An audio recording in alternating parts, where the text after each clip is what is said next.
네, 반갑습니다. 열 번째 방송? 오, 페이스북에서 제가 오늘로 열 번째 방송이라고 하네요. 열 번째 아니? 맞나?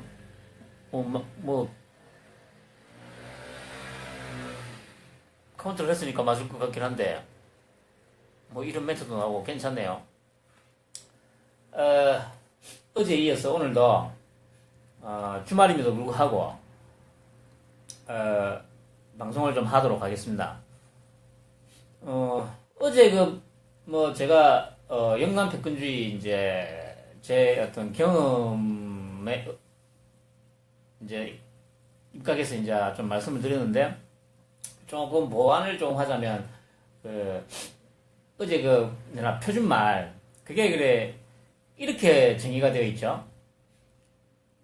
서울에 거주하는 중산층 이상의 교양 있는 사람들이 사용하는 말. 그러니까 이제 나머지는 다 교양이 없다는 얘기가 될 수도 있죠. 받아들이기에 따라서.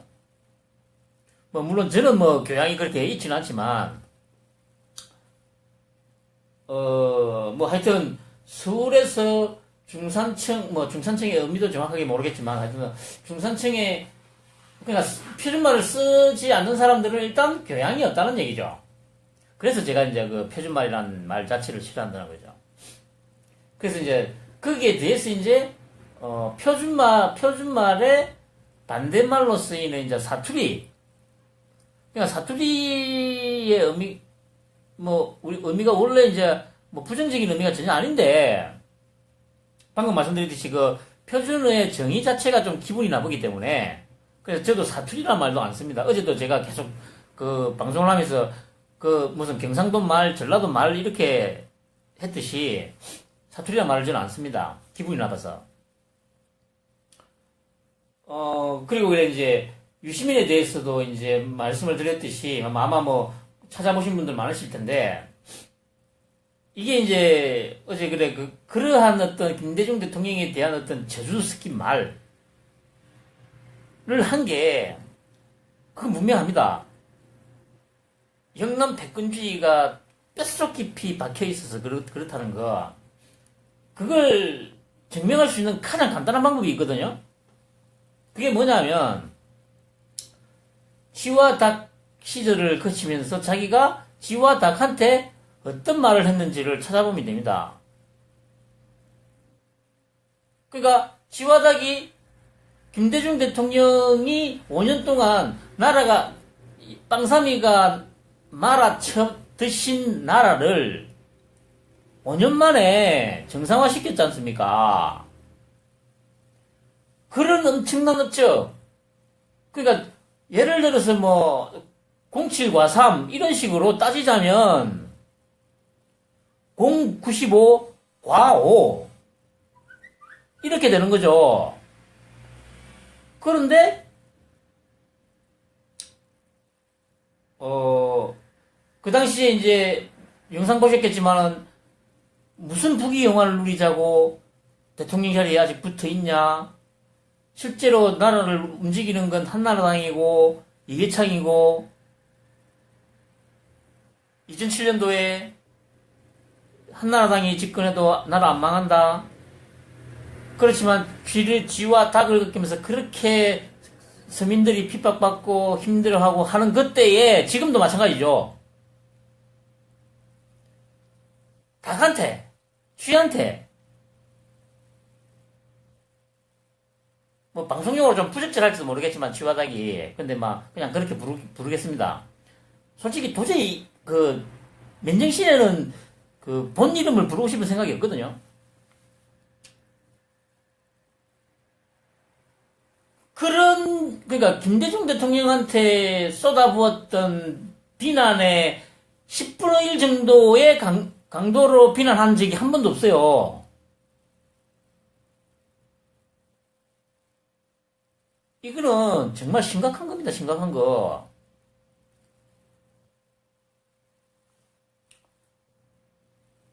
아무튼 그러니까 그런 부분들을 주위에 계속 알려주시고,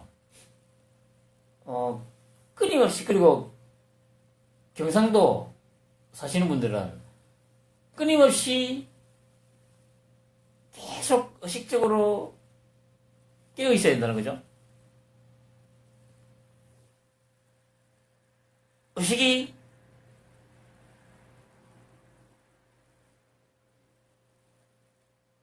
약해지는 순간, 무엇이게 10년의 빠를 틀고 있는 영남 백군주의가 스물스물 기어 올라와서 내 의식을 지배하게 됩니다. 그걸 방지하기 위해서는 항상 깨어 있어야 된다는 거죠. 그리고 오늘 이제 오늘도 이제 우리 재명이 형님, 또 많이, 동해 번쩍 서해 번쩍 많이 다니시더라고요. 책 사인회, 출판 기념회 사인회도 하고, 또 무슨 청년당 창당 발기인 대회인가 거기서 또 연설도 좀 하시고, 근데 도대체 그 탄핵에 집중해야 된다던 그 문재인 아저씨는 오늘 뭐 했는지 제가 관심이 없으니까 굳이 찾아보진 않는데 별로 뜨는 게 없더라고요. 도대체 어디 갔는지 집 나간 죄인을 찾습니다. 그리고 그 전에 오늘 제가 조금 전에 제가 이제 제 채널에다가 또 올려놨는데 한동안 제가 한 7년 가까운 시간 동안 제가 워낙 나태하게 생활을 해가지고 이런저런 핑계거리는 많죠. 먹고 살기 바쁘다 이런저런 핑계 때문에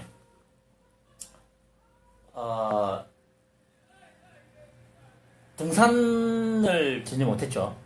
안 했죠. 못한 게 아니고 안 했죠. 그래서 이제 이거 도저히 안 되겠다. 그래서 이제 지난주부터 제가 이제 토 일요일은 이 등산을 부산에는 요 도심 속에 그렇게 많이 높지는 않지만 산들이 제법 많습니다. 그래서 이제 산을 좀 다니고 있습니다. 이제 지난주 토요일에는 제가 이제 앞에 이제 황령산이라고 있는데 여기 부산여자대학교 쪽으로 해서 이제 올라가가지고 황령산 봉수대 정상에 올라갔다가 그래서 구경하고 반대쪽으로 넘어가면 이제 광안리가 나오거든요. 광안리까지 넘어갔다가 거기에서 좀 쉬고 점심을 먹고 다시 왔던 길을 되돌아 올라와서 다시 이제 집으로 내려왔죠. 그렇게 하니까 한 6시간 걸리더라고요. 그래서 제가 처음에는 너무 오랜 시간 동안 등산 같은 걸 안 해가지고 솔직히 좀 내가 몇 시간 동안 막 걸어다니는 그게 가능할까? 그것도 평지도 아니고 이제 산길인데. 근데 이제 처음 생각했던 것보다는 이제 별 무리 없이 이제 그 정도 잘 되더라고요. 그게 아마 이 몸속에서 이제 몸이 아마 그걸 이전의 그 경험들을 다 기억하고 있었던 것 같더라고요. 그리고 이제 저번 주 일요일은 또 초읍에 부산의 어린이 대공원이라고 있는데 그쪽으로 해서 성지곡 수원지로 해서 만덕고개를 넘어서 만덕동까지 또 왕복을 한번 했죠. 그래서 오늘은 이제 내가 초읍의 어린이 대공원으로 해서 만덕고개까지 갔다가 저번 주에 갔던 만덕동 쪽으로 간 게 아니고 오른쪽으로 꺾어서 쇠미산이라고 있습니다. 쇠미산이라고. 저도 그 산 이름은 오늘 처음 알았습니다. 이전에 아마 보고 듣고 했긴 하실 것 같은데 관심이 없으니까 한번 흘려드렸겠죠. 아침 8시 40분쯤에 나가가지고 그렇게 한 바퀴 쭉 돌아가지고 세미산을 거쳐서 사직동으로 내려와서 사직운동장, 롯데자이언츠 홈구장이죠. 으로 해서 연산동으로 해서 집까지. 집에 도착하니까 한 12시 한 20분 정도. 한 3시간 한 40분 정도? 네, 그렇죠. 오늘도 지난주에도 구름 한 점 없는 맑고 푸른 하늘이었는데, 오늘도 역시 맑고 푸른 하늘이었어요. 하늘에 축복이 있으리라 생각이 들고, 아무튼 그래, 참, 한 3시간, 4시간 이렇게 걸으니까 상쾌하고 좋더라고요. 그래서 내일도 이제 또 저는 걷기로 했습니다. 그리고 아마 제 채널에 제 사진 올라와 있는 거, 혹시 아마 이게 누군가 궁금해 하실 분도 있을지도 모르겠는데, 그거 접니다, 제가 맞고요. 그게 언제적 사진이냐면은, 2007년 11월 5일, 오전 9시 정도에 찍은 사진입니다. 장소는 어디냐? 지금은 창원시 진해구로 바뀌었죠. 당시에는 진해시였죠, 진해시. 진해시 용원동. 용원동에서 찍은 사진입니다. 그 정도로 해보고, 자세한 얘기는 이제 차차. 어차피 방송은 계속 할 거니까, 차차로 하기로 하겠습니다. 그리고 어제 얘기했듯이 민주당 경선 관련해서 이재명 시장께서도 캠프 쪽에서 인터뷰도 하고 처음에 3회로 하기로 했는데 1회로 줄였죠. 탄핵 전에. 근데 1회로 줄였는데 그 1회마저도 TV 토론이 아니고 라디오 토론을 하겠다.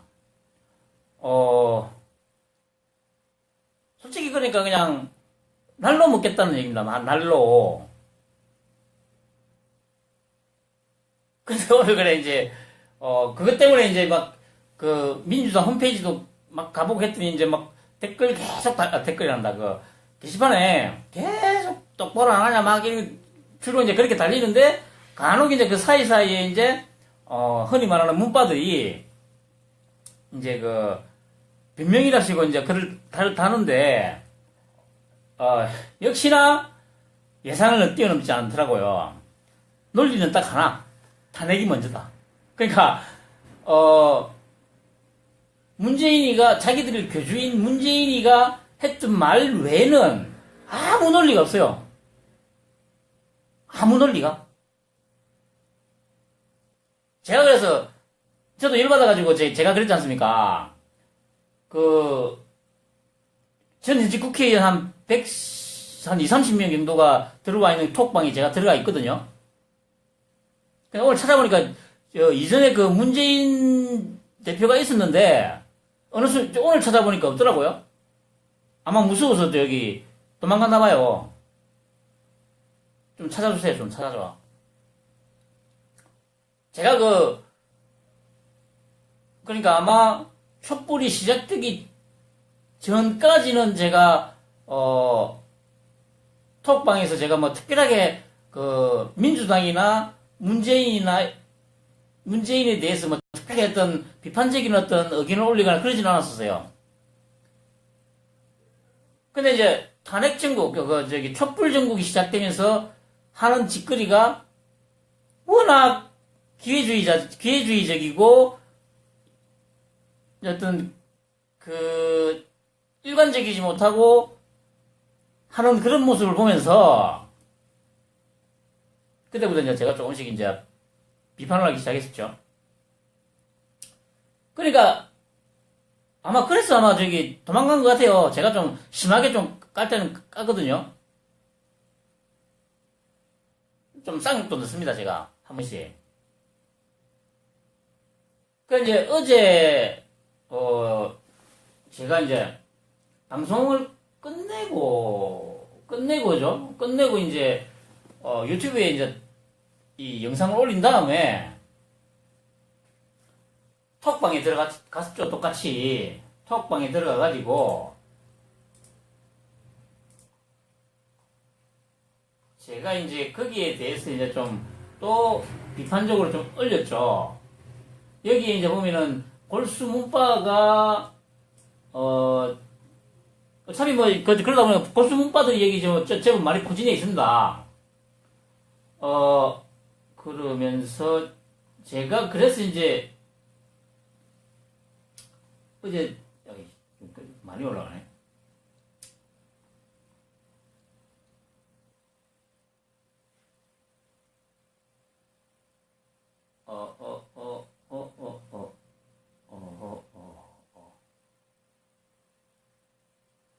제가 그러니까 어제 이제 처음에 올렸던 게 이제 어제 이 방송하기 전에 내가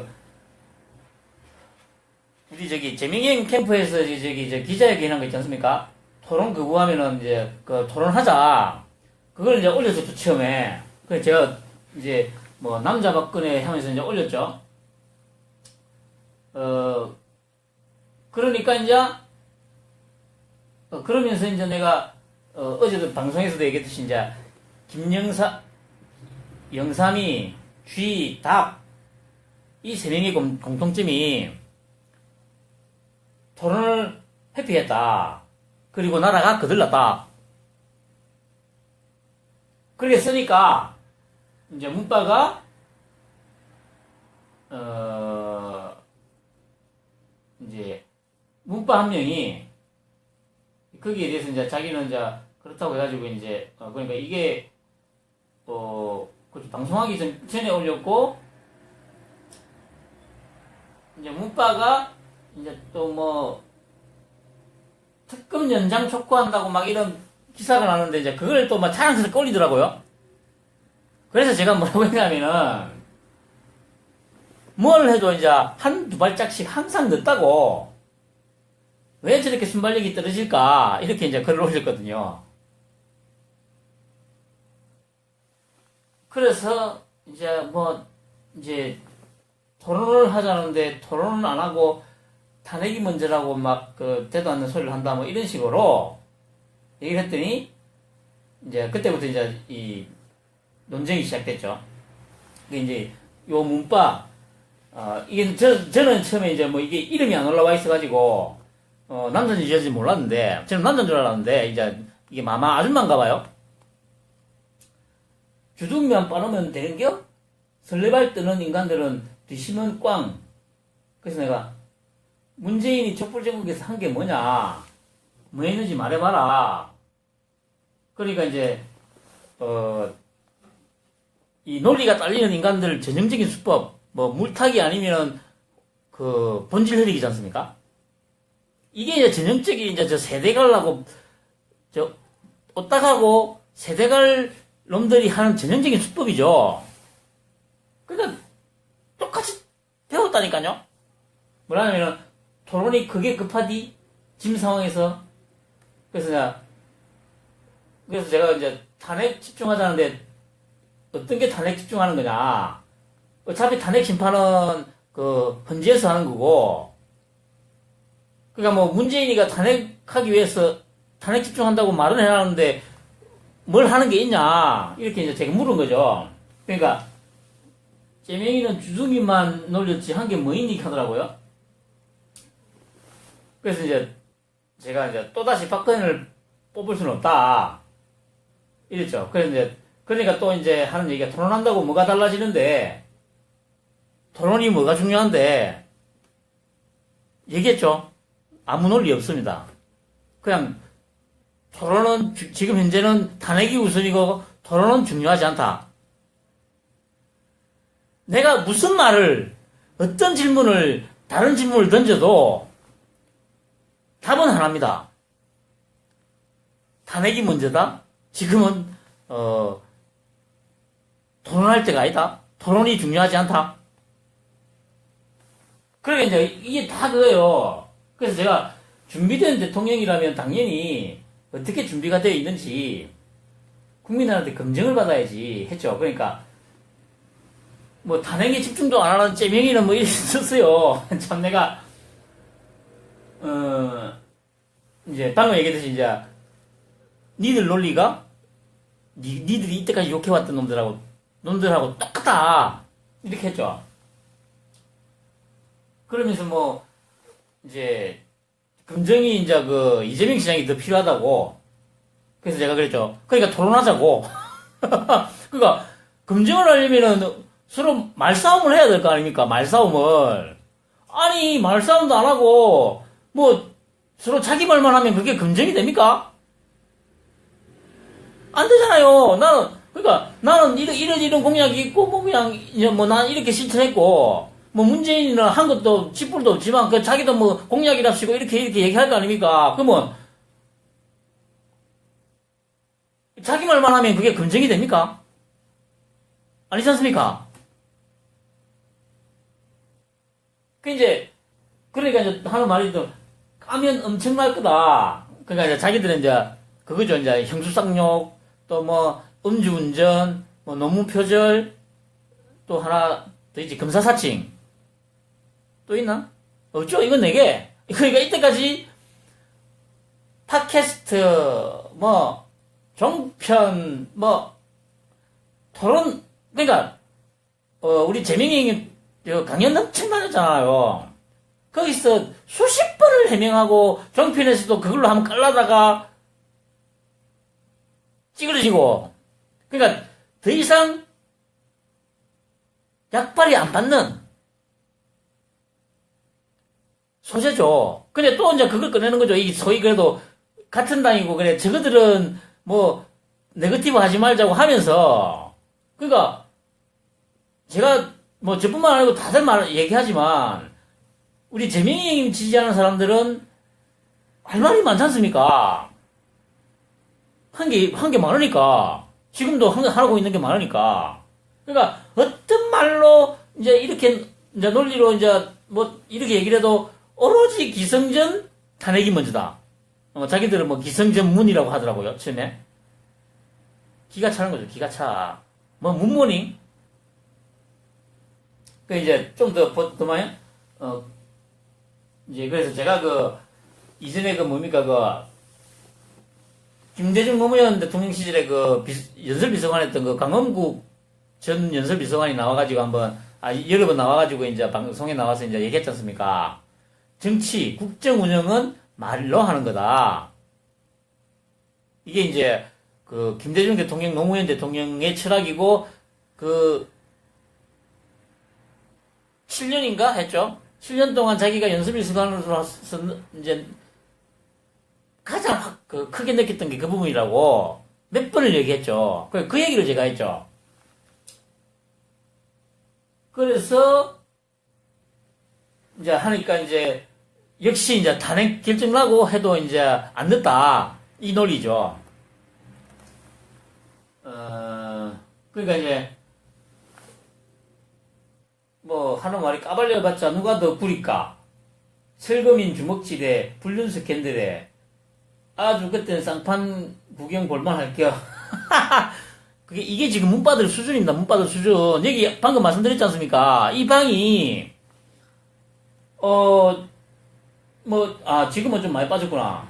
원래 한 170명 정도 들어와 있었는데, 그러니까, 국회의원 전 현직 국회의원 130명에, 저 같은 이제 일반인들하고, 이제 그 외 당직자들하고 이제 방금 같은 이제 특히 문바들이 좀 많이 들어와 있죠. 그러니까 이제 지금, 이런 방인데, 여기 지금 일단 재명이님도 일단 들어와 있긴 있어요. 근데 한 번도 이제 이 대화에 참여한 건 없는데. 그러니까 중요한 거는 이제, 자기들은 항상 이제 뭐, 우리 보고, 뭐, 네거티브 하지 말자고 하면서, 계속 논리적으로 이제 비판을 하고 따지고 하면, 결국에는, 흘러간 유행가 아닙니까? 다 까발려져가지고, 더 이상 뭐, 얘기해봤자 그냥, 그런 거. 계속 이걸로 써먹는 거죠, 이제 자기들은. 그래서 제가 이제 뭐, 지명님 자랑을 좀 했죠. 어제도 말씀드렸듯이, 이 싸움에서 상대의 스타일을 파악해서 그 스타일에 맞게 전략을 세워서 전술을 구사한다. 뭐 이런 얘기를 했죠. 자랑을 막 했죠, 제가. 자기는 열받을 거 아닙니까? 가뜩이나 지금 남자 박근혜 자기들도 속으로는 인정을 할 거 아닙니까? 뭐 어쩌겠어요. 그 사실인데. 겉으로는 막 이런 식으로 얘기해도 분명한 거는 이렇게 하는 뭡니까 밑바탕에는 두렵기 때문이죠. 그러니까 이제 처음에는 자기들이 얼렁뚱땅 해가지고 그냥 문재인을 대선 후보로 만들어서 꼭 먹고 알 먹고, 그러니까 이제 저나 시청하는 여러분들처럼 이재명 시장을 지지하는, 재명이 형님을 지지하는 지지자들을, 그러니까 자기들은 이런 꼼수를 부리고 있는 거죠. 그래 뭐 어쨌든 이제 문재인이가 후보가 되면 쟤들도 어쨌든 찍을 거다,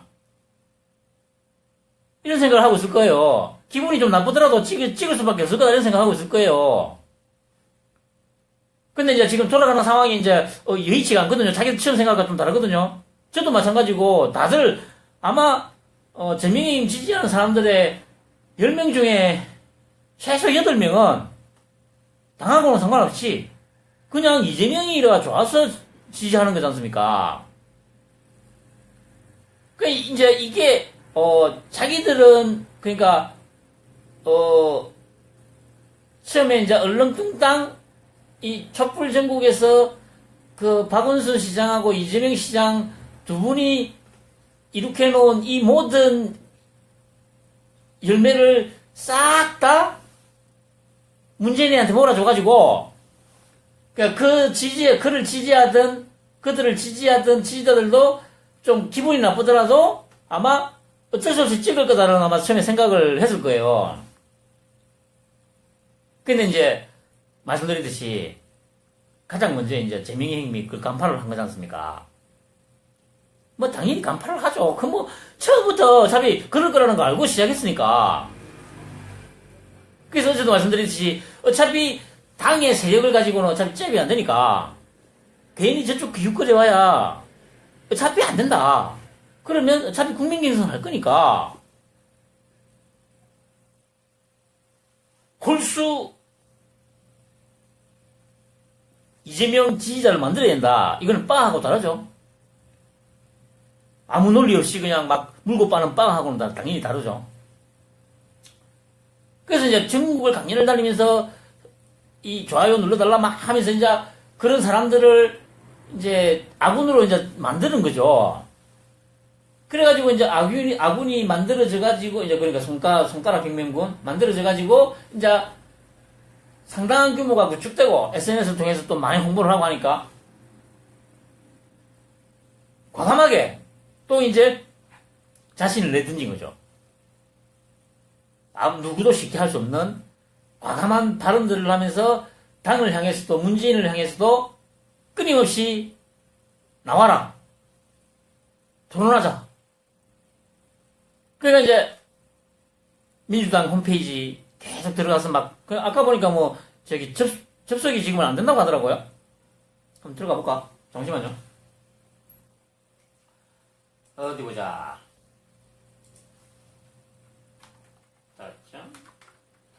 민주점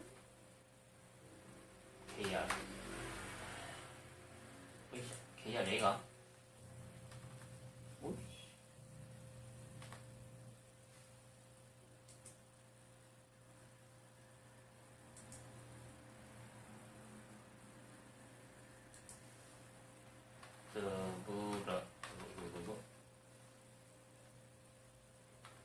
더불어민주당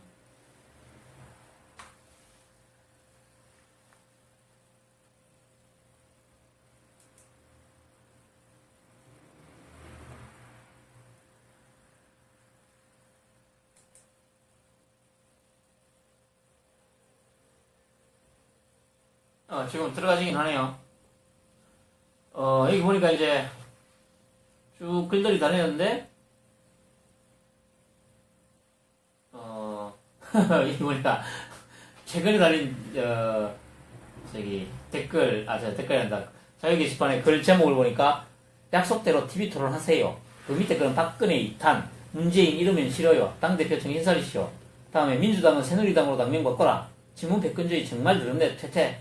당 지도부는 봐라. 민주당은 대한민국을 다시 탄생시켜야 한다. 미국 민주당 꼴나기 싫으면 알아서 하소. 문재인이 안 한다면 문재인 빼고 토론하세요. 라디오 말고 공중파 TV에서 탄핵진에 왜 토론을 안 합니까? 이래가 라디오 토론?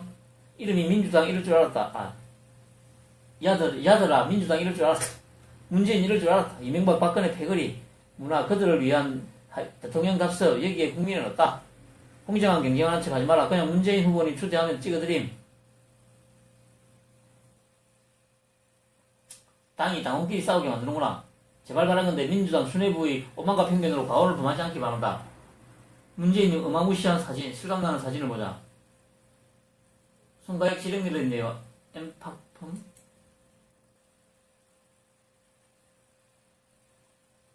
뭐야?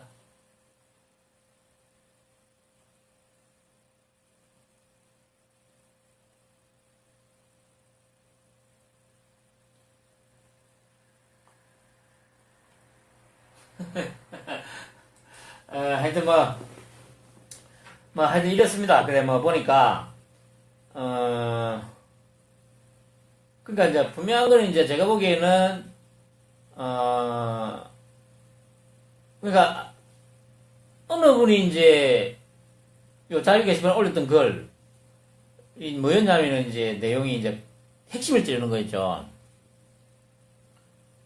만약에 니놈들이 이재명 시장을, 만약에 그래, 문재인이가, 대선 후보로 나서가지고, 이재명 시장을 지지하는 사람들이 찍을 수 있게 하려면, 당연히, 이재명 시장보다 낫다는 걸 증명을 해야 한다.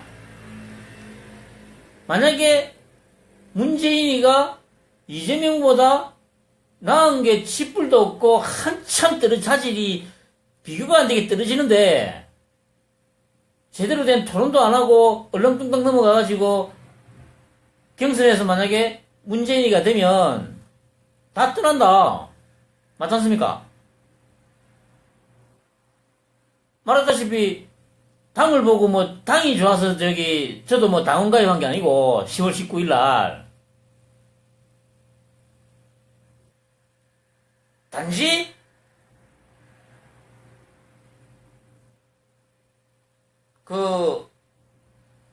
이재명이라는 사람이 좋아서, 진짜, 제대로 된 어떤 인물이다. 나라를 바꿀 수 있는. 그 희망을 받기 때문에 지지를 하는 건데, 그런 사람보다 최소한 그러면 동급 정도는 된다는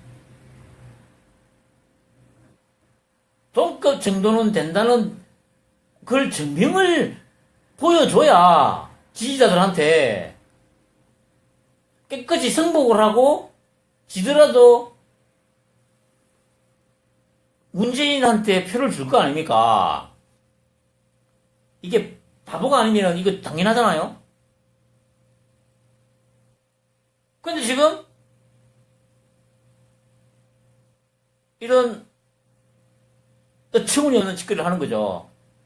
그리고 그래 이제 또 아까 하나 찾은 기사가 뭐냐면 이거 참 이거 찾아가지고 퍼뜨리세요.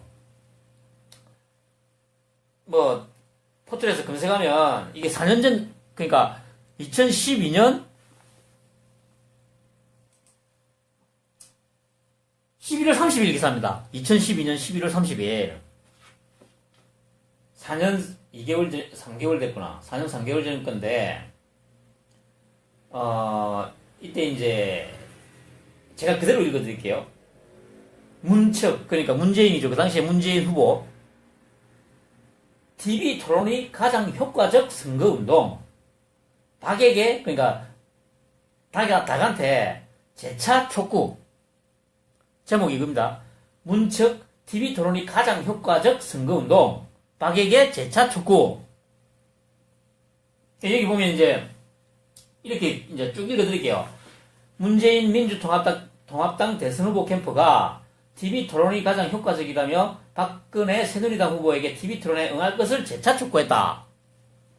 문 캠프의 김현 대변인은 30일 서면 브리핑을 통해 이번 대선에서 TV 토론보다 더 효과적인 선거운동 방식은 없을 것 같다며,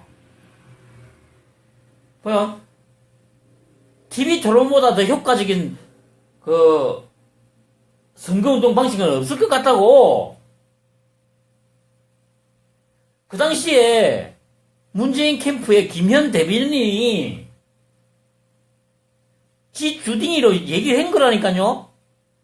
그러면서 박 후보와 새누리당은 더 이상 허술한 구실을 찾지 말고 즉각 TV 토론에 응할 것을 촉구한다고 말했다.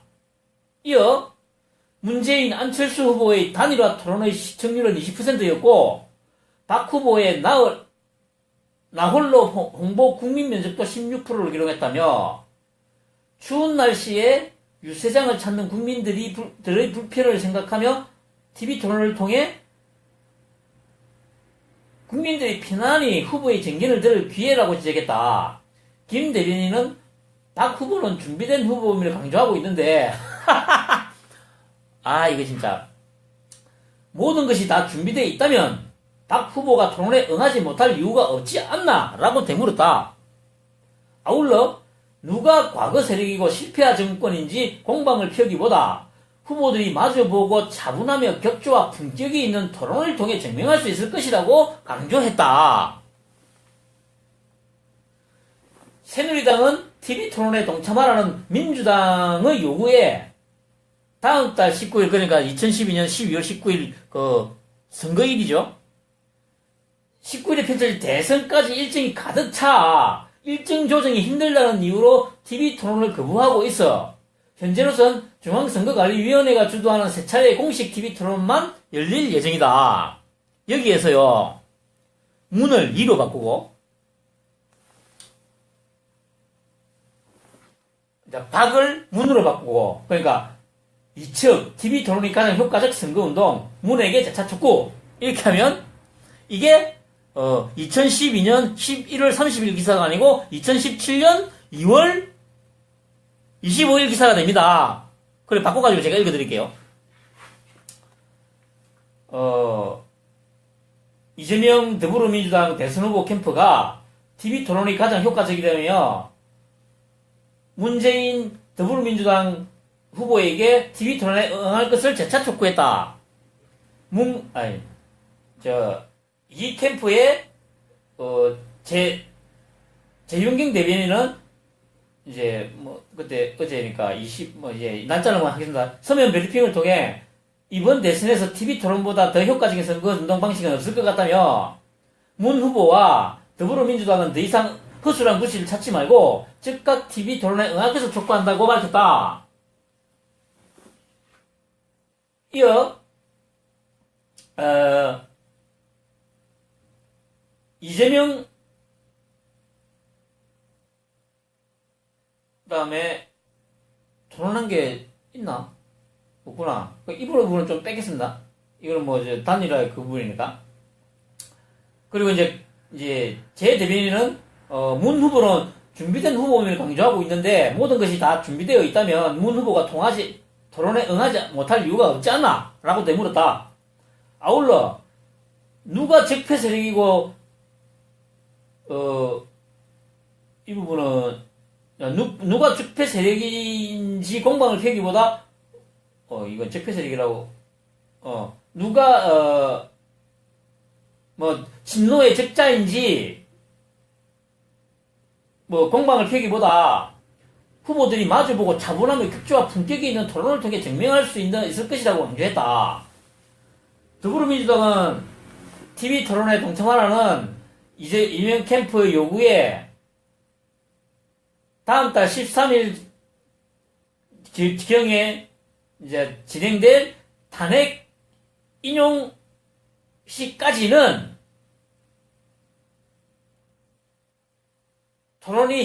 탄핵에 집중해야 된다는 이유를 들어 TV 토론을 거부하고 있어 현재로선 민주당 선거관리위원회가 주도하는 9차례 공식 한 차례의 라디오 토론만이 열릴 예정이다.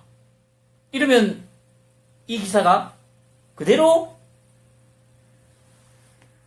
2년 3개월 지난 이 시점의 기사가 그대로 되는 겁니다. 이걸 이제 또 이제 제가 톡방에다 또 도배를 좀 했습니다.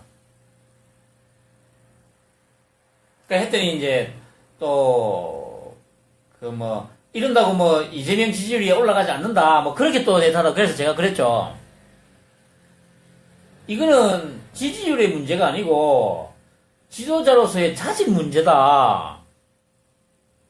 상황에 따라서 말을 바꾸는 그런 사람이 어떻게 지도자가 되었어야 되겠느냐.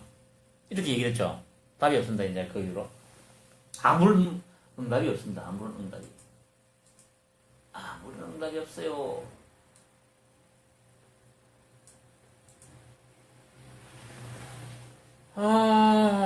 이런 상황입니다. 그래서 아까 또 이제 어디 계속 댓글을 푸나는 분들이 있더라고요. 월요일 날 이제 뉴스룸에 이제 나오니까 손석희 앵커한테 이제 이걸 물어보라고 요구를 하자. 그래서 일단 저도 내일쯤이나 일단 댓글을 좀 링크 타고 들어가서 댓글을 좀 달 생각이고요. 그러니까 이게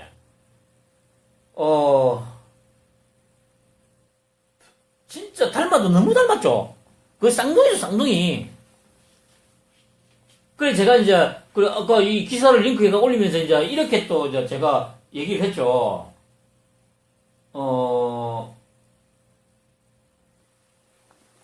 방금 얘기했듯이 이제 문을 리로 바꾸고 새누리당을 민주당으로 바꾼다. 그러면서 이제 내가 했던 말이 4년 동안 준비한 게 이거였나 보네. 그러니까 아마 4년 동안 열심히 준비한 게 이제 자기들이 4년 전에 했던 이 기사를 내기 위해서 아마 준비를 했던 것 같아요. 이걸로도 분명해졌습니다. 문재인은 절대로 대통령이 되어서는 안 됩니다. 진짜 나라 망합니다. 나라 망해.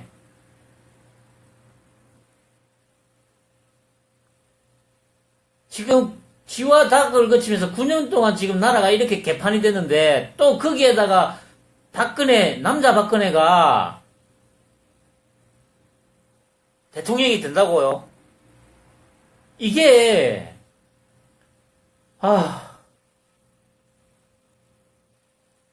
근데 절망할 필요 없습니다. 다들 아시다시피 우리 재명이 형님은 싸울 줄 알지 않습니까? 그래서 지금 이렇게 인터뷰를 하고 계속 이제 얘기를 하는 거죠. 그래서 우리들이 좋아하는 거고요. 아무튼 이런 어려운 상황이지만 우리들이 마음이 흔들리지만 않으면 됩니다. 얘기했죠. 된다고 믿고 밀고 나가서 찍으면 됩니다. 그리고 어제 저녁에 내가 최상천 교수 영상 2개 올라왔지 않습니까? 일단 이 세부적으로는 조금 다르긴 한데 저도 놀랐습니다. 제 분석하고 상통하는 상당히 이제 유사한, 물론 이제 저는 이제 어쨌든 간에 그러면서 저도 솔직히 좀 놀랬고요. 그러니까 이제 분명한 거는 핵심은 그거죠. 이 최상천 교수의 강의에서도 일단은 삼성으로부터 자유를 좀 못한 것 때문에, 그러니까 모든 지금 현재 문재인이나 안희정이나 참여정부 인사들 민주당의 문제는 삼성으로부터 비롯되는 거죠. 모든 문제는 삼성으로부터 자유롭지 못하기 때문에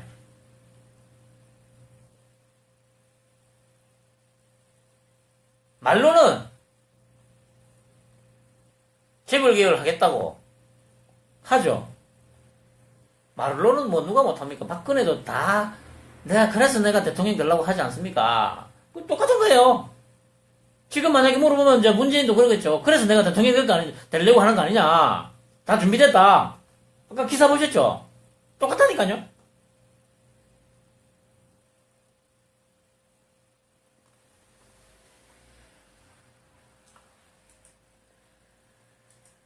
그래 뭐 또 아마 못 보신 분들이나 모르는 분들이 많을 텐데 저도 이거 어제까지 알았습니다.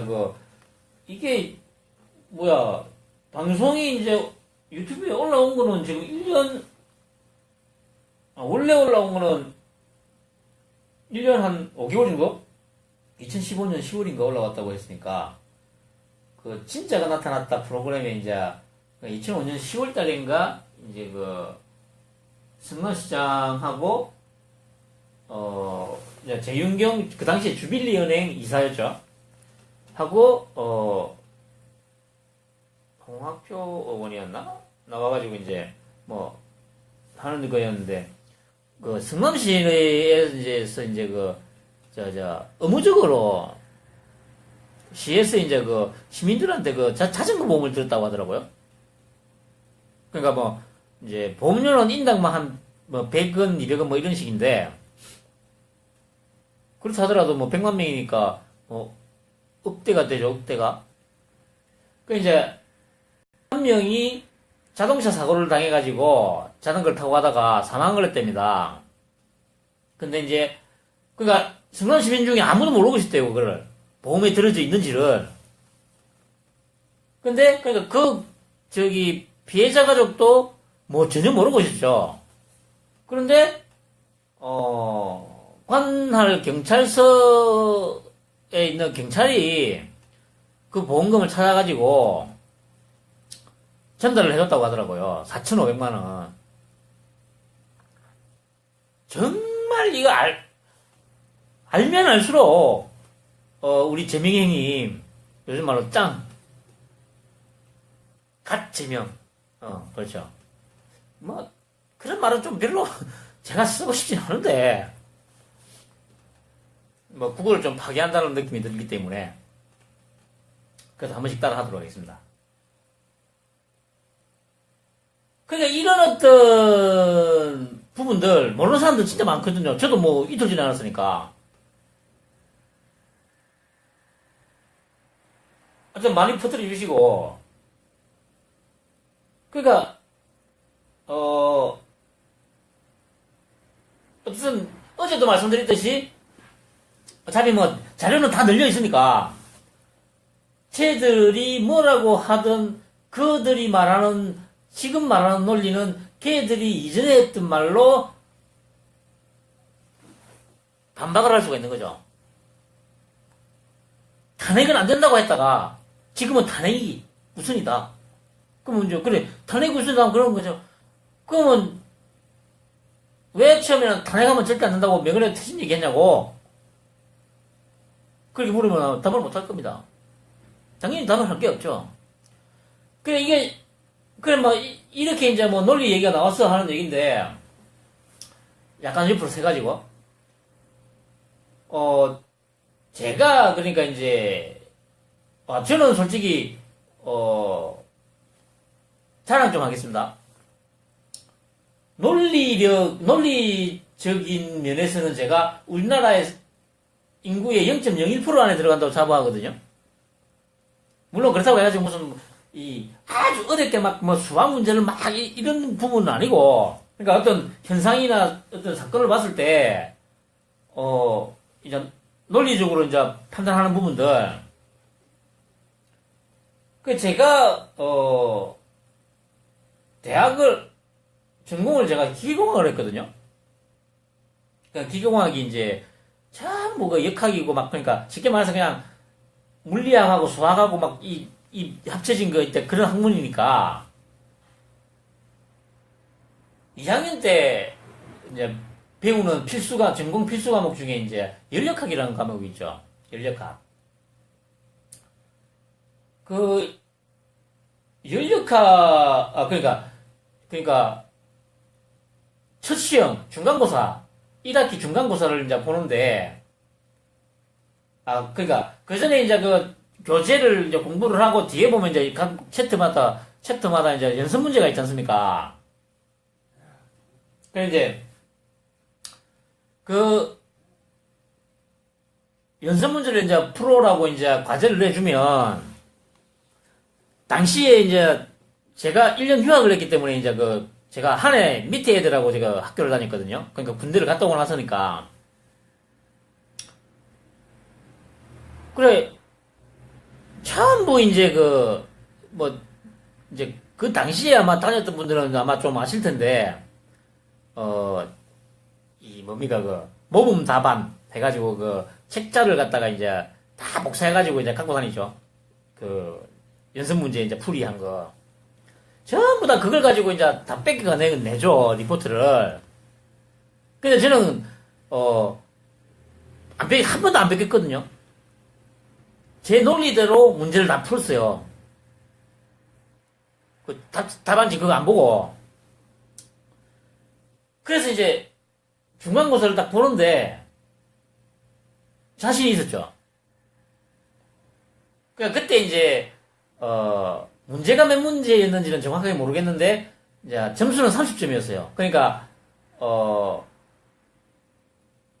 중간고사 30점, 기말고사 30점 이렇게 해가지고 이제 학점을 준다고 해가지고 물론 이제 아마 출석 점수나 이런 것도 좀 아마 들어갔을 텐데 뭐 그거는 얼마가 배분됐는지는 기억이 안 나고 하여튼 시험 점수는 30, 30 이렇게 이제 배정을 했었습니다. 그래 이제 시험을 다 치고 나오면서 이제 제가 이제 생각을 한 게 뭐냐면은 문제가 좀 어렵긴 했는데 한 23점에서 최소 23점에서 한 25, 6점 정도는 되겠다 이렇게 생각을 했죠. 그러고 이제 점수가 발표가 났는데 13점인가 나왔더라고요. 절반 정도 나오죠, 예상보다. 이제 좀 의의가 없었죠. 근데 가만 보니까 그러니까 그때 이제 교수가 개인한테만 점수를 알려준 게 아니고 교수실 문 앞에다가 A4지에다가 번호 순대로 쭉 해가지고 점수를 다 공개를 했어요. 그럼 우 몰려가가지고 쫙 봤는데 세상에나 제가 13점인가 받았는데 한 자릿수 점수도 있더라고요. 한 자릿수 점수. 그러니까 제가 그 당시에 보니까 받은 점수가 상중 정도? 중에서 하 정도? 그 사이 정도 됐어요. 상중하? 그리고 상에서 또 상중하를 나눴을 때. 근데 이제 그래, 방금 말씀드렸듯이 이제 점수가 7점, 8점, 5점, 30점 만점에 한 절반 가까이 글이 나오니까, 치고리가 없을 거 아닙니까? 애들이. 이제 내가 교수를 찾아가기 전에, 그때 학과에 한 50몇 명 정도 됐죠. 원래 정원은 60명인데, 이제 이 군대 가고 이래가지고, 한 50명 남짓된 걸로 기억하는데, 한 20명이 한 하루 만인가 교수한테 몰려가가지고 이제 항의를 했던 거죠. 항의는 아니고 이제 점수 확인하러 간 거죠. 이상하니까. 근데 이제 찾아갔던 한 20명이, 단 한 명도, 교수한테 이제 얘기를 해가지고 자신의 의사를 관철시키질 못했죠. 그 다음 날인가 이제 강의가 있어가지고 교수가 들어왔는데 이제 뭐라는 게 아니라 저는 이제 그때까지 안 갔어요. 이제 저도 좀 고민을 했죠. 점수가 일단은 방금 얘기대로 상위 그룹인데 생각보다 절반밖에 안 나왔지만 기말고사 남아있겠다 그런 생각도 좀 했죠. 그러니까 갈까 말까 나는 그렇게 망설이고 이제 있는데, 한 20명이 갔다가 다 튕겨서 나오고, 다음 이제 수업 시간에 들어갔더니 이제 교수가 하는 말이, 한 놈도 나한테 이기지 못했기 때문에 더 이상 찾아오지 마라. 만약에 지금부터 찾아오는 놈은 다 F다 무조건. 그렇게 얘기를 하더라고요. 솔직히 쫄지 않습니까? 신방말로 뭐 그 학점은 어차피 교수 고유 권한인데. 그래서 고민을 더 했죠 저는.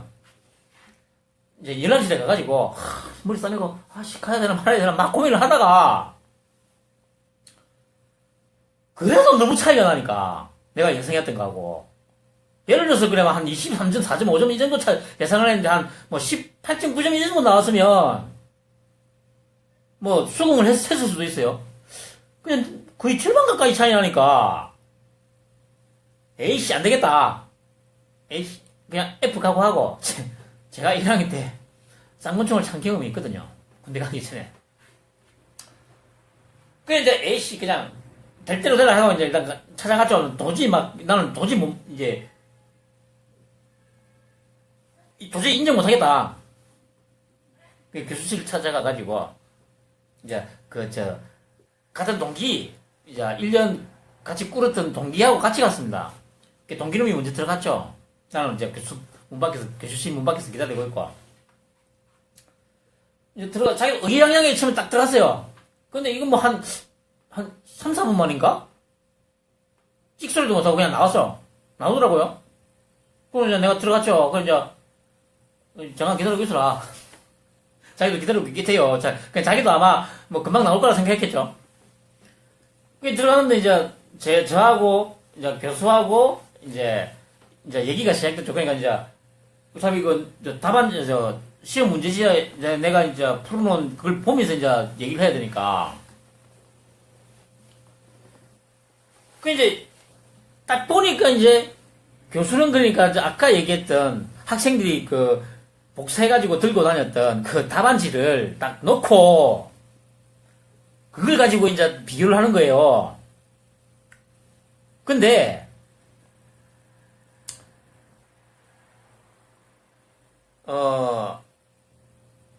그러니까 이제, 계속 이제, 그러니까 교수도 아마 좀 이상했나봐요. 뭐, 왜 이상했냐면은, 계산 방식이 전혀 다른데, 답이 같이 나와.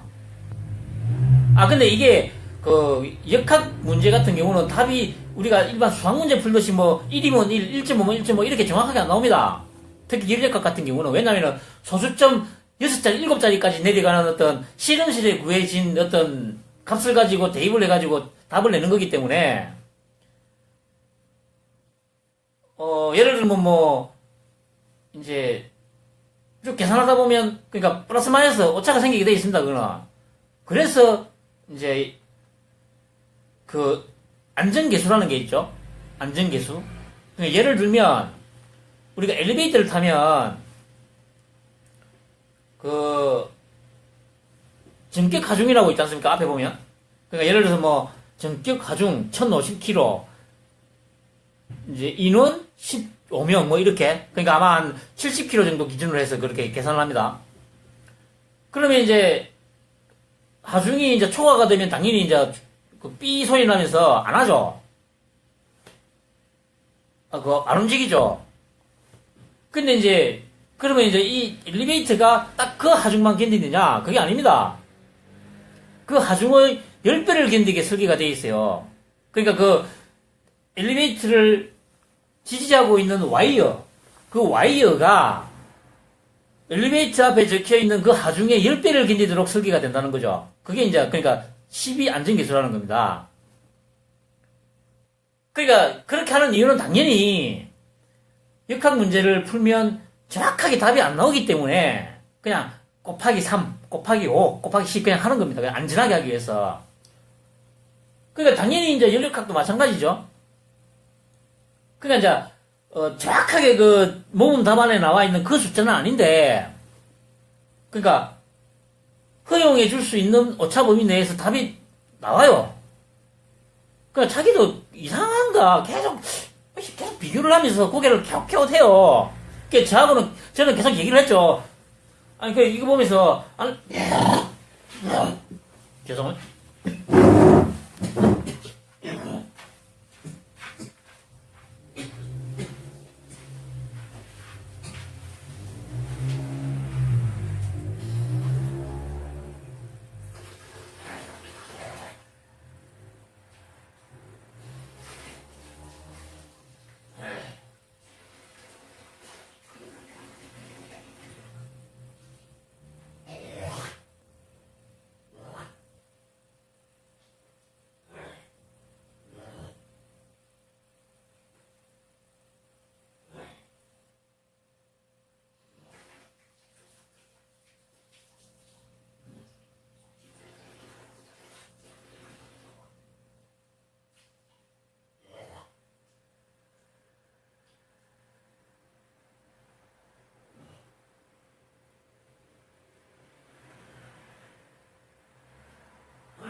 죄송합니다.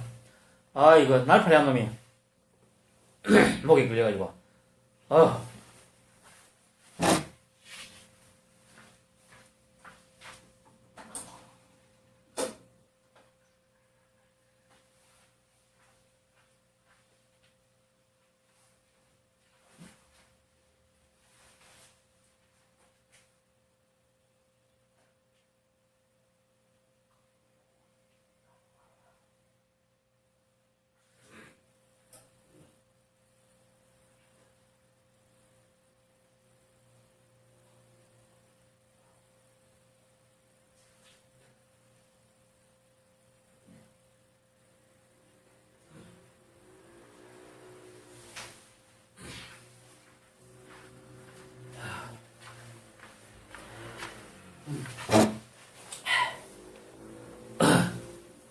어디까지? 예.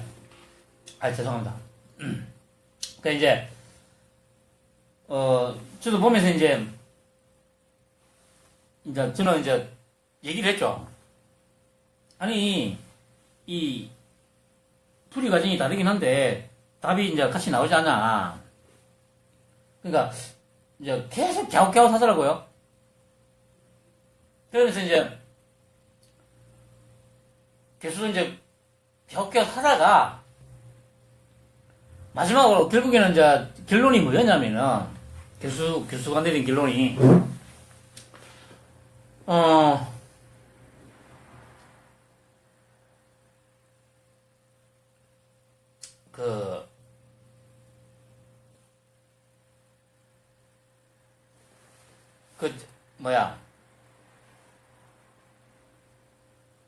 답으로 인정을 못 하겠대요.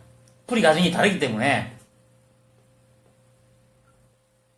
그래서 제가 그랬죠. 아니, 역학 문제를 푸는데, 어떻게 풀이 과정이 단 하나일 수 있냐고.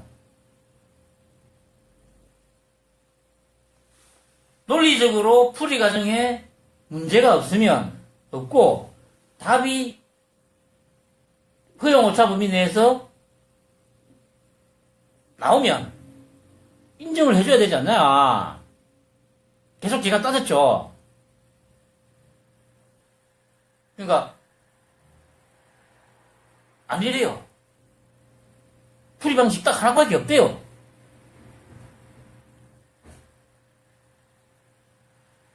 더 이상 제가 할 말이 없더라고요. 근데 이제 중요한 거는, 그러니까 아마 그 문제 중에, 그러니까 이게 뭐 이 한 문제는 그 풀이 과정이 필요 없는, 그러니까 그냥 그 변수에다가 표에서 값을 찾아서 대입시켜서 그냥 쉽게 말해서 막 사칙 연산만 하면 되는 거였는데, 그게 틀려놓으니까. 그러니까 아마 1번부터 이제 쭉 보면서 이제 자기도 이제 답이 풀이 방식이 전혀 다른데 이제 답이 나오니까 자기도 좀 이상하니까 계속 훑어본 거죠. 근데 이제 그런데 그러면서 이제 자기가 했던 말이 어떻게 이게 답이 이렇게 나왔지? 그러니까 방금 말씀드렸듯이 이제 뭐 계산하는 것도 아니고 그냥 변수에다가 표에서 그 값만 정확하게 찾아서 대입해가지고 그냥 계산하면 그냥 곱하기 막 해가지고 이 답이 나오는 건데 그게 틀렸다고 이제 자기가 중얼중얼 하더라고요. 그래서 저도 좀 이상했죠. 그러니까 표에서 그냥 값만 찾으면 되는데 그리고 제가 그 당시에 또 표가 이제 소수점 막 6자리 이렇게 되기 때문에 이게 하여튼 이게 쭉 이렇게 나와 있기 때문에 이거 그냥 눈으로 봐가지고는 값을 찾기가 힘들어요. 그래서 자를 가지고 가죠, 자를. 그러니까 자를 딱 대면 예를 들어서 뭐 x가 1일 때 y가 몇일 때 쭉 해가지고 이제 바로 찾을 수 있지 않습니까? 저는 분명히 그때 차를 가져가가지고 정확하게 값을 찾아가지고 답을 작성한 거거든요. 근데 그게 틀렸더라고. 그래서 제가 아무래도 이상해가지고 어차피 이제 교수하고의 어떤 이제 신뢰기는 어차피 뒷발전할 수가 없으니까 뭐 교수가 아니라는데 제가 어쩝니까? 그래 제가 그 교수도 이상하다 생각한 그 문제에 답하고 그걸 다 외워왔죠. 외워와가지고 다시 제가 열람실에 와가지고 펼쳐가지고 그 표를 펼쳐가지고 다시 계산을 해봤죠. 그러니까 제가 한 게 맞아요. 그래서 다시 찾아갔죠.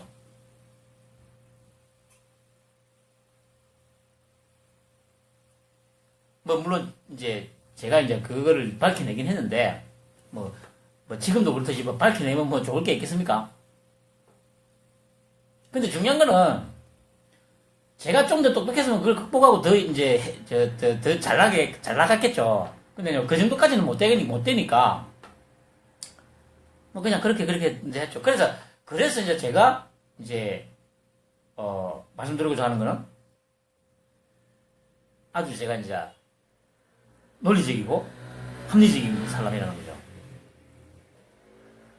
뭔 얘기하다가 이게 나오지? 그러니까 맞다. 그러니까 이제 그러니까 논리력을 키우고자 하시면 뭐 책 읽는 것도 좋지만 더 빠르게 논리력을 키우고자 한다면 직접 수학을 직접 하시든지 자녀들이 있으면 자녀들한테 수학을 싫어하더라도 반드시 수학 공부를 시키는 게 논리력 키우는 데는 최고입니다, 최고. 수학은 수학 싫어하는 분들이 하는 말 있지 않습니까? 뭐 그냥 드셈 뺄셈만 알면 되지 뭐 하는데 논리력을 키우고자 한다면 수학 공부를 하시면 됩니다. 아무튼 그래 이제 아까 다시 이제 본론으로 돌아와서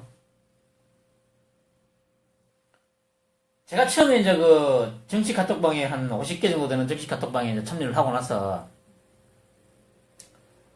그러니까 초창기 때는 이제 김대중 노무현 대통령을 음해하는 어떤 그런 글들이 엄청 많이 올라오더라고요.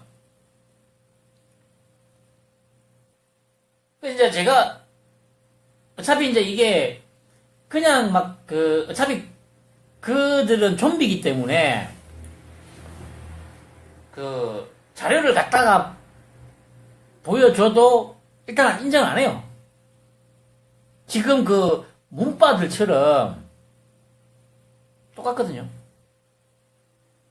그러니까 저는 아주 단순한 논리로 이제 걔들하고 이제 이 대화를 하죠.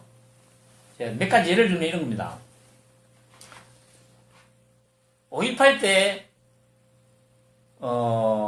북한군 600명이 이제 내려왔다고 하죠, 자기들이. 그러니까 만 원인가 하는 희한한 걔가 매번 소송도 넣고 했는데 맨날 지잖아요.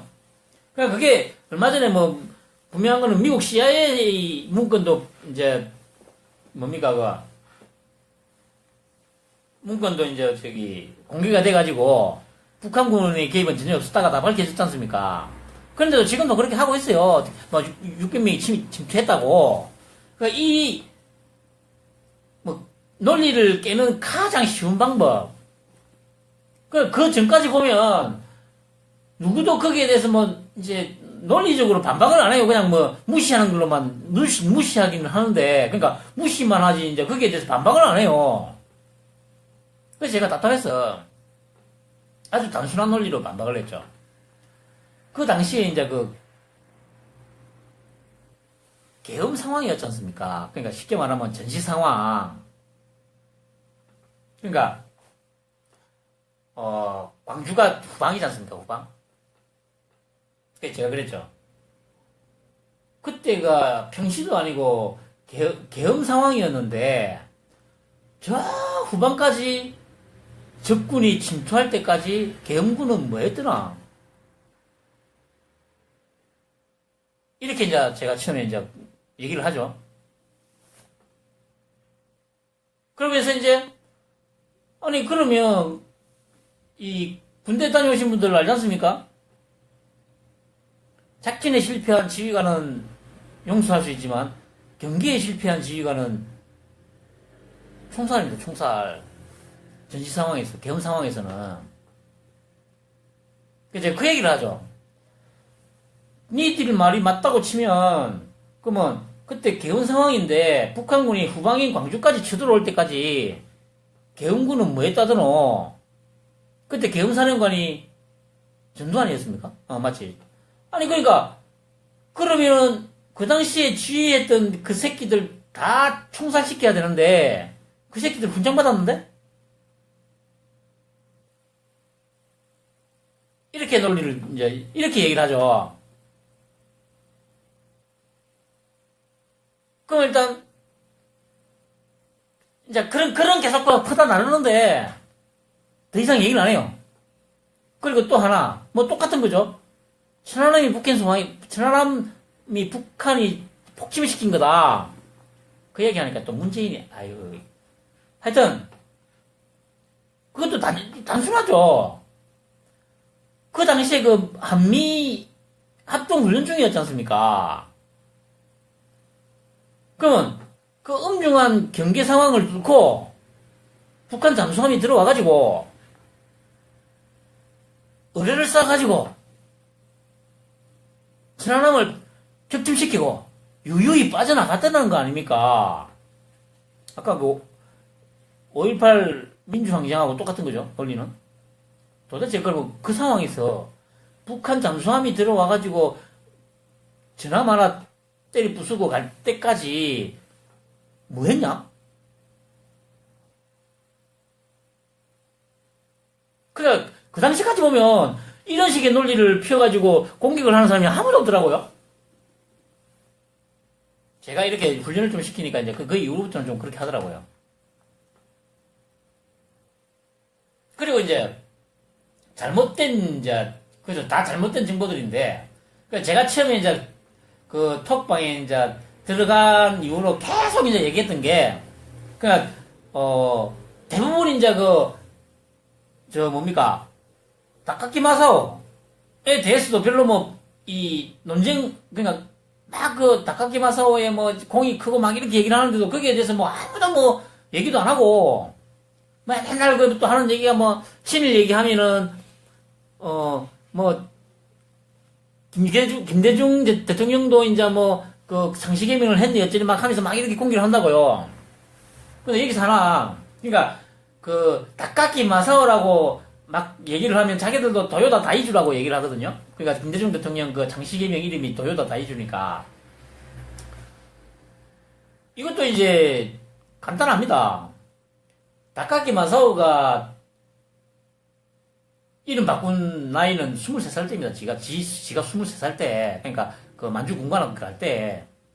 그러니까 또 다카키 마사오가 한자 우리 발음으로 읽으면 고목 정웅이거든요. 그 고자는 무슨 고자냐면 불고자. 그러니까 자기가 고령박씨의 고자를 따오고, 목자는 역시 자기 성 박씨에서 목을 따오고요. 정자는 당연히 지 이름 첫자, 정. 그 다음에 웅자는 수컷 웅자. 그러니까 일본 사람들이 남자 이름에 가장 많이 쓰는 수컷 웅자를 넣어가지고 고목정웅. 지가 직접 지은 겁니다, 그거. 남이 지어준 게 아니고. 그러니까 박정희를 그대로 뭐 일본 이름으로, 일본 발음으로 바꾼다든지 이게 아니고, 자기가 원해서 자기 본관의 고령, 본관인 고령의 고자, 또 박자의 앞에 나무목자, 또 이름 정자의 정, 그 다음에 숙구둥자를 붙여가지고 닭깎이 마사오로 자기가 직접 개명을 한 겁니다. 근데 윤석열 대통령은 창이 시개명 했을 때 나이가 15살이었습니다. 15살. 그러니까 이게 무슨 말이냐. 본인이 원해서 할 수 있는 나이가 아니었다는 거죠. 15살이면 지금 중학교 2학년이지 않습니까? 지금도 중학교 2학년 할 수 있는 게 아무것도 없어요. 자기가, 하고 싶은, 하는 게 있어도. 이렇게 얘기를 해주면 됩니다. 근데 뭐, 솔직히 뭐, 이렇게 해봐야, 뭐, 걔들은 어차피 좀비들이니까. 근데 제가, 한두 가지 그 톡방에서 정화를 시킨 것 중에 하나는 그건 있습니다. 그러니까 계속 산업화의 공이 어떻고 막, 보면은 이제 그 톡방에 보면, 그래도 뭐, 좀, 이제, 뭐랍니까, 중도라고 하는, 그러니까, 이제 그런, 굳이 붙이자면, 중도라고 하는 이제 쪽에 이제 사람들이 좀 있죠. 그쪽도. 근데 중도라기보다는 그냥 뭐, 그 비슷한 색깔이죠. 어차피 뭐 쥐 찍고 다 찍었으니까. 근데 이제 지금은 이제, 바른정당 저 새끼들처럼 이제 빠져나온 거죠. 저기 같이 어울려 있다가는 이제, 진짜, 막 이 되니까, 침몰할 거니까. 그 뭐, 다카키 마사오가 뭐 산업화의 공이 있고 막 하길래, 제가 또 이제, 개뿔이나 막 하면서 막 닭깎이 마사오의 역사를 주주쭉 읊어주죠. 그리고 닭깎이 마사오가 산업화의 공이 있다고 누가 얘기를 하면 이렇게 얘기를 해주면 됩니다. 그러니까 닭깎이 마사오 때문에 지금 이만큼 먹고 살게 됐다고 얘기를 하지 않습니까?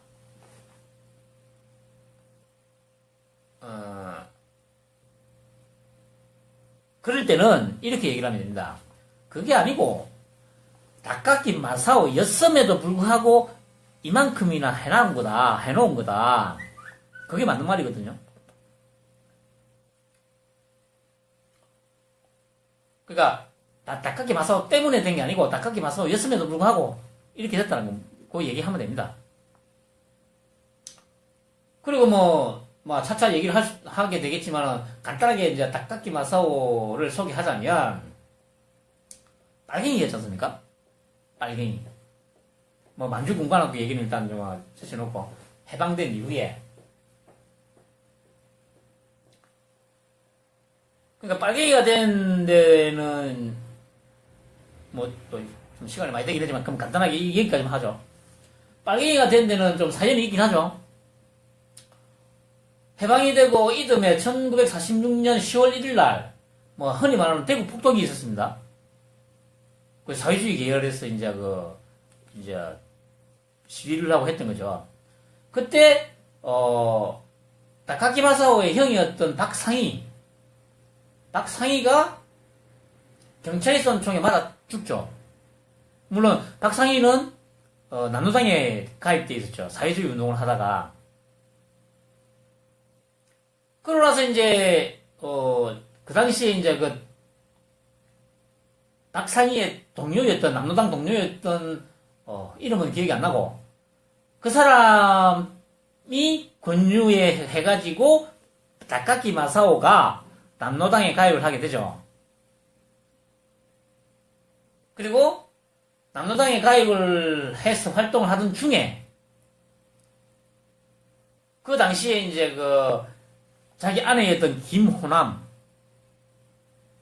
그리고 그 밑에 또 딸이 하나 있죠. 아직 아마 생존해 있을 겁니다.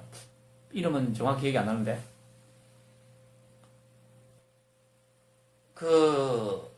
이혼을 안 한 상태였죠.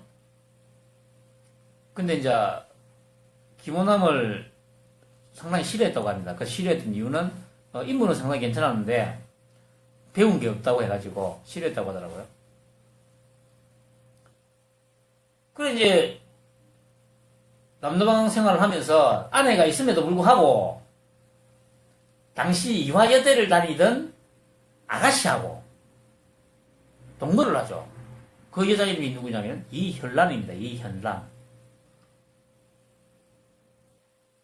근데 애도 낳았다고 하더라고요. 근데 이제 애는 아마 죽었다고 하던데. 근데 이 여자한테 쫓겨나죠.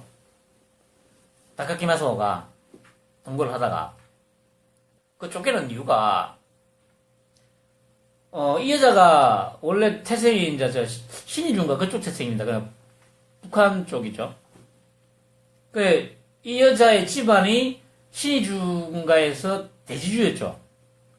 그러니까 이제 해방이 되고 이제 김일성이 들어와가지고 이제 사회주의 정권이 들어서면서 토지 몰수를 하니까 그 죽음을 피해서 이제 피난을 온 거죠. 그러니까 이현란이라는 여자가 빨갱이를 죽도록 싫어한 거죠. 근데 물론 동거할 때는 지가 동거하는 남자가 빨갱이인지 몰랐죠. 근데 이제 그게 들통이 나가지고 헤어지게 되는 거죠. 그리고 그래 이제 우리가 흔히 말하는 여순 사건,